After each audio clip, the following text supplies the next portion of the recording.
It's one of my favorite ones, I have to tell you. Nothing better than angry TJ. He joins us for what is that music describes how I feel about this weekend's game. We're going to talk about it. TJ, can I ask you a question about last night and the Thursday night game before we get into Lions? Yeah. I didn't watch all of it, but yeah. No, you didn't need to, because I'm going to give you a stat, and as a player, I just need your perspective to see if it matches with a fan like me. Clete Blakeman and that crew called 19 penalties for 257 penalty yards, making a shootout largely unwatchable. What is the player's perspective when you get a crew out there and they just can't stop throwing penalty flags and getting involved in the game? I think the overall feel right now for everybody, players included, is that the refereeing in the penalty, it's bad. It feels like it's an all-time low. And it's weird because I feel like I say that every year. But I think the players know it, too. I mean, we see it. We watch it every game. And look, I'm not trying to, minimize what these guys do. It's hard. They don't get to see the game in slow motion. They don't get to see it in 30 different replays like we do on TV. But there's so many bad calls out there right now. And, unless they're completely obvious, and like I said, I didn't watch the entire game last night. I'm sure there were probably a couple questionable ones. But yeah, it seems like it's a problem. It seems like it's been a problem that has been compounding and tumbling downhill for a long time now. And I don't know, because it seems like there's such an obvious answer to it, would be to make these guys full-time NFL officials, right? You talk to these guys on games and it's like, oh, hey, he's a lawyer. Hey, he's this. He's right. that. It's so simple, man. right? He's this. It's like, why can't you make these guys full-time training, year-round training, watching film?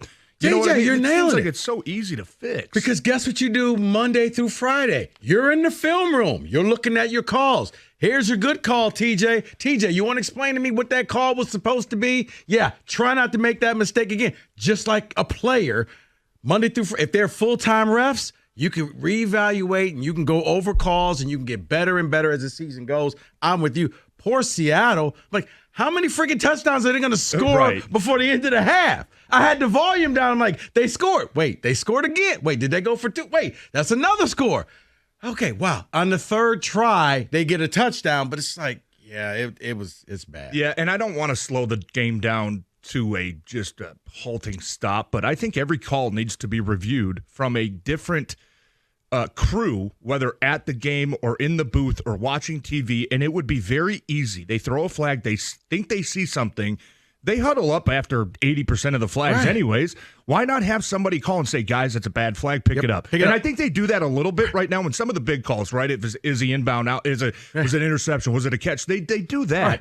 But for some of the little calls, the pass interference, the holding, the things that make a big impact in the game, there's none of that. And you go watch the replay, and it's like, what are they looking at? Like, what could you have possibly seen to throw that flag? And I think that's somewhere that they have to continue to expand on. And look, like you said, I mean, it doesn't feel like there's a lot of accountability. I mean, I know that they get graded, right? And certainly the highest crews are now able to do the postseason games and the Super Bowl games. But you really feel like there's got to be something more. There's got to be more. And maybe punishment isn't the right word, but there's got to be some consequence if you make bad call after bad call after bad call, because that costs teams wins in this league, and it's a problem. You're $1 billion industry. Just hire these people enough. Guys, you could quit your job. You're no longer a lawyer. You are an NFL. When you fill out your tax forms, NFL referee. There you go. You're full-time. You would think you would think that would be an easy solution. I mean, I feel like we've been talking about that for the last 10 years. And, and that's it. For some reason, it doesn't happen. Monday through Friday, we're going to grade you. We're going to go over the good calls, the bad calls. Way to go. I don't know how you saw that call, but you were right on that, TJ. Or, man, you know what? You're going to be suspended for a week because you had like 5 bad calls for the game. Yeah. So, you're on the IR. Maybe have a couple crews that are kind of waiting in the wings to say, hey, if relegation. one crew has a bad game, guess what? You're sitting out next week. You get paid. We're calling up the B squad. I don't know what the answer is, but, man, it feels like all sports is kind of like this. And even, the umpires and the robot umps and the strike zones and all. Like, I think that's also what a part of what makes sports great is the human error factor. I mean, we get to talk about these things. We get to talk, you know what I mean? Like, the Saints and Rams, the non-calling the pass interference. Human error is great when it's for your team. Right, but it's also a part of the storyline, too, that I think we love, And do we really – I mean, this is going to be a weird question, but do you really want every single game to have every single perfect exact call? Now, this goes both ways, not only the flags that they throw, but what if they don't throw a flag and somebody whistles down to them and says, hey, you missed an egregious hold on Aiden Hutchinson on the left side, and all of a sudden 10 seconds later, a flag comes out. No, you know what I mean? Like, you don't want to go down that path either. I'll tell you what I want. When a penalty has no impact on the play, just don't blow the whistle. Like, I can't stand it when it's 3rd and 17 and, illegal contact, and they show you the replay, and it's like the quarterback wasn't even looking that direction. It had no impact on the play. How about we just don't do that? I'm with you because for me, it's like on the kickoff, and the guy is 10 yards past the hold. So the hold had nothing to do with him being where he's at. Or like Russell Wilson does. I mean, under pressure, he just throws the ball a mile in the air, underthrown, and he gets a pass interference call almost every time because the defensive back, he doesn't know where the ball's at, right? I mean, the amount of intentional groundings is through the roof, too. Yeah. I'm glad I asked. It's been an issue, and the players know it, too. I didn't realize I was going to start a war by asking, but I'm glad I did. You hit a sensitive. I hit a nerve. So, TJ, this is what I'm asking of you today.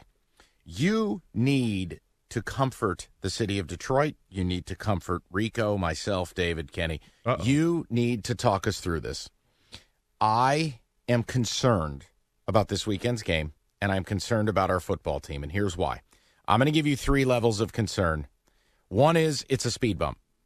You hit a speed bump on the road, no problem. You keep it moving. You drive to your destination. It's all good. You just let it roll. Check engine light comes on. Well, that's a little different. We got to go in for some service now. Or choice 3, F it. I'm getting rid of this pile of junk. I need a new car. So which is it with this team? I want to see if your view matches mine.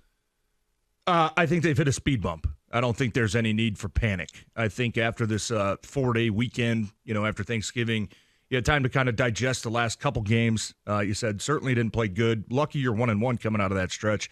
But honestly, I feel like, and this is kind of the player's perspective too, when you have a game like you did Sunday against the Bears, where you played probably a C- level game, and you somehow were able to come over this, miraculous 12-point, lead. You're able to get an emotional win against a division opponent. Your emotions are riding high, right? You hit Monday, you don't have time to make corrections. You don't have time to go back and look at every single interception that Jared Goff threw, or the fumble that Craig Reynolds had, or the issues that we had covering the rushing QB, because you're on such a short week, you go right into Green Bay preparation. So I think that, and I hate to be, kind of hindsight 2020 guy, I think if we go back, that Green Bay game could have been probably predictable, because the team did come out flat, right? They didn't have a chance to correct all the issues that they had against Sunday because, hey, look, when you're winning, you're sweeping a whole lot of stuff underneath that rug, right? Hey, yeah, we turned it over 4 times. We won the game, right? That's the biggest thing. Who cares? We'll get to it down the line. We'll fix it when it eventually burns us. The good part is I think it eventually burned them, and they had a long weekend to kind of simmer on that. They had a long weekend, 10 days now, before they play against the Saints this week, to kind of sweep everything under that rug and say, guys, these are the issues. These are we got to correct. And I still look at this team and I say, I mean, the Green Bay game felt so weird because it felt like they were playing so bad. But if you don't have those turnovers, you know what I mean? Especially one of them goes for a touchdown. I'm not saying the what-if game, but I'm just saying that's how it felt watching it. Like, you're shorting yourself 2, 3, the fake punt, 4 possessions where that's not good enough to win games. And it had been good enough for a couple of the games this season. And but that's they started why, playing with fire, and they eventually got burned. And so I think I'm not panicking. I think that this team, speed bump. I think it's different. I think they hit a speed bump, and I think it came at the right time. 10-day break, guys were sweeping everything out of the rug. We know what we got to fix, and this is a team that has shown us the last 22 games now that they can bounce back. They haven't lost back-to-back games since early last season. I don't see it doing it again this year. This is check engine light. It's not a speed bump. It's serious. It's not. You're in panic mode? No. It's not got to get a new car, but this is we need to fix something. Ever since that Baltimore Raven game, this offense hasn't been the same. They've been turning the ball over. Now, you played the Raiders. You were able to overcome it because the Raiders were just god-awful. You played the Chargers and you won. You scored a lot of points, and I think that kind of swept it under the rug. But when you look at it, you got every fourth down call correct. That's chances of you going 5 for 4 for 4 or 5 for 5 on fourth down calls. It doesn't happen all the time. The Bears, your offense is turning the ball over. You did just enough to win that game, so you kind of swept it under the rug, as you said, and then finally it caught up to you against Green Bay. There's something wrong with the turnovers in this offense. It's not the same, and it hasn't been the same since that Ravens game back on the 22nd of October, where something's wrong. You need to get that fixed. So, the check engine light is on. No, I'm with you, and that's why I think I have faith that they will get it fixed. I think I have belief that they will get it fixed. Because, like Let you me said, give you the concern, TJ, for the check engine light for me, because I'm actually with Rico on this. I think it's both sides of the ball. Ben Johnson, for a long time, super aggressive, first down play actions, taking shots. No, not 70-yarders, but legitimate chunk plays, 15, 17, 20 yards. Feels like in some ways the league is kind of caught up on the sequencing. There's going to need to be a counterpunch from him. And then defensively, look, I'm not nearly as down on Aaron Glenn as a lot of people. I just feel like now with Anzalone out, we know this front is not going to generate the pressure necessary. There has to be a counterpunch there from him. And it can't just be, hey, I'm playing a bum-ass team this week, and I'm going to randomly blitz. Like, I think he has to change some of what he's doing. Otherwise, we're seeing the same thing repeat itself. No pressure up front, which leads to leaky coverage in the back, and you're left going, what are we doing? So in many ways, the service is a counterpunch from each of my coordinators. Is that fair? Definitely. And I would say, just on the defensive side, I think one area that they really need to improve on is pre-snap looks to post-snap execution, right? This is kind of a defense where you watch them not only, live, but you go back and rewatch the games. Whatever they line up in, that's what you're getting. If they line up in man, you're getting man. If they line up in a pressure look, you're getting pressure. Line up in cover 4, you're getting cover 4. There's no pre-snap, hey, we've got 8 guys around the line of scrimmage. Good luck guessing which one's blitzing, and then 3 drop out, 5 rush, and then the next play you do the same thing and, all 8 rush, and then the next play 3 of them rush. You know what I mean? There's no confusion there. There's really nothing, I think, exotic about this defense. And look, you can play that way if you've got some dudes. I mean, if you got some guys that I don't care if you know what we're doing, we're just better than you, you can play like San that. Francisco. Exactly. No slander to Rico, but San Francisco for years. Rush 4, drop 7, and you can do nothing about it. I think we'd all be in agreement that this defense doesn't have those guys yet, right? So I think an area that Aaron Glenn can improve on is trying to disguise some of those things, trying to confuse quarterbacks. You should be able to confuse a Jordan Love or a Justin Fields or this week a Derek Carr into making a bad throw and maybe getting a turnover because, coach, I saw man coverage right at the snap. They went to cover 2. You know what I mean? You should be able to manufacture some plays where now you're getting your secondary in a chance to get a turnover, right? I haven't seen that nearly enough this year from this defense. And look, hopefully that's something we'll see this week. I want to throw the number